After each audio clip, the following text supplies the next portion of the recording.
Hello, my name is Daniel Fikert, and I currently teach 7th and 8th grade social studies at Grandview Middle School in Elkhorn, Nebraska. Um, and when it comes to tracking, I kind of need to preface my video based on my definition of what tracking is.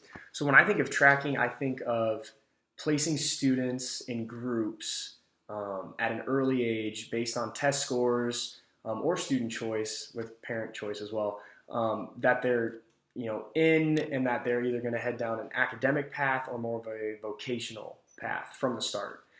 So really when I'm making this video talking about tracking, I'm not coming from a point of view of ability grouping, because I really don't think there's anything wrong with ability grouping. I think of tracking as more of a rigid structure that a lot of European nations kind of use today. So while many proponents of tracking argue that it allows for high achieving students to be challenged at higher levels and to not be held back by their lower achieving peers, I would disagree. Teachers today are trained to work to meet the needs of all of their students. And through differentiation, many teachers can successfully meet the needs of both high and low achieving students within the same classroom. Teachers need to work to push all students to the same high levels of achievement, regardless of their socioeconomic status, ethnicity, or parental background, in order to offer a truly free and public education to all. The saying, shoot for the moon and if you miss, you'll end up among the stars, came to my mind during this discussion.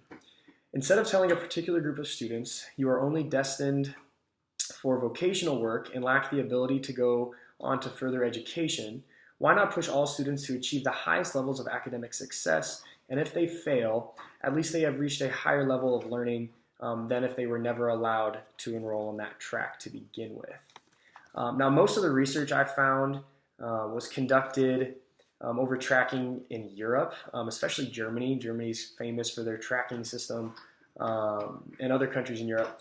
And the reason why I have an issue with this is just because the United States, if we're looking at tracking here, it's not really an equal comparison. So a lot of the studies I found showed positive results of tracking or even no change in learning when you're looking at test scores of a student who is in a vocational versus an academic track.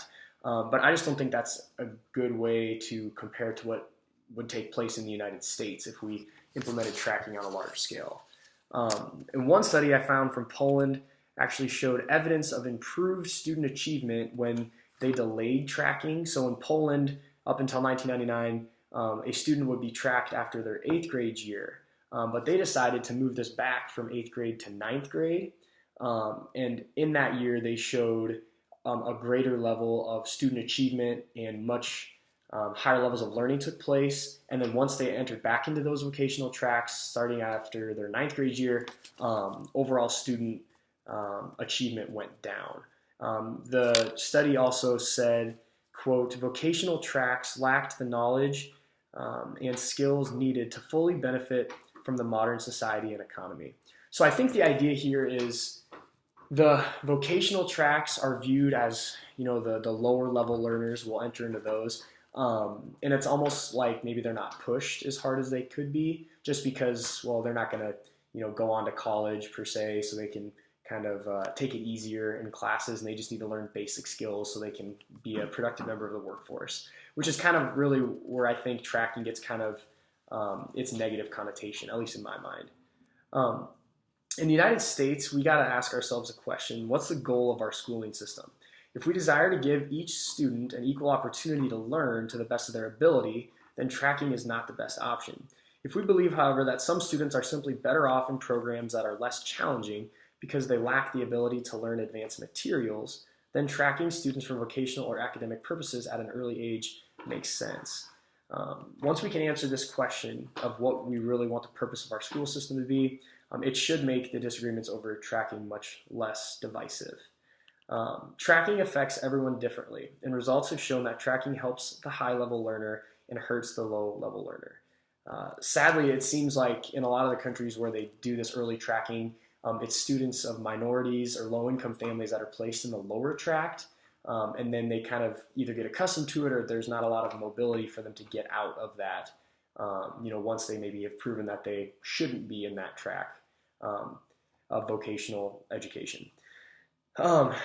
So the question is it worth improving the education of some, because tracking does help high-level learners at the expense of others, and basically shutting doors to low-income and minority families and students of those families, instead of allowing them the opportunity to go down the academic path like their peers. One idea, or just something that I thought of that could be a potential solution, is just continuing to improve teacher training. Now, I get, teaching a classroom of 25 students, you're going to have some students that are smarter than others, and it's difficult to differentiate to meet the needs of every single student. But I think that you can do some things to kind of help with the process. And one thing that I do in my classroom is I have my seating arrangement in pods, or basically desk groups of 4 or 5. And every quarter when I make my seating chart, I try to place my high-level learners with some middle-of-the-road level learners. And then I place middle-of-the-road level learners with some low-level learners. And I kind of just take mental notes of, okay, that's a higher achieving table, that's a middle, or that's a lower achieving table. And then when we come to doing group work and when they're working on assignments, I can give more of that one-on-one interaction with the lower tables. And I can also, maybe push those higher tables a little bit more. Now, again, this isn't a perfect answer to the problem, but I think it's one example of something that could help fix, through differentiation, instead of maybe having these tracks where students are placed based on their ability. And kind of just to conclude here, while I'm against formal tracking, so again, taking a test when you're in 4th grade to determine if you're going to go down a vocational academic path, like happens in a lot of European nations, I think ability grouping is a great idea. Anytime you can, push high-level students even further, or maybe you can help, really low students through intervention programs, I think those are good things.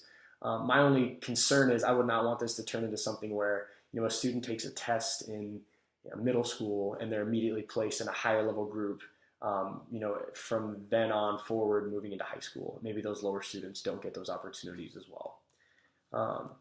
So in conclusion, I would say I'm against formal tracking, but that I think ability grouping does have some benefits when it's done the right way. Thanks.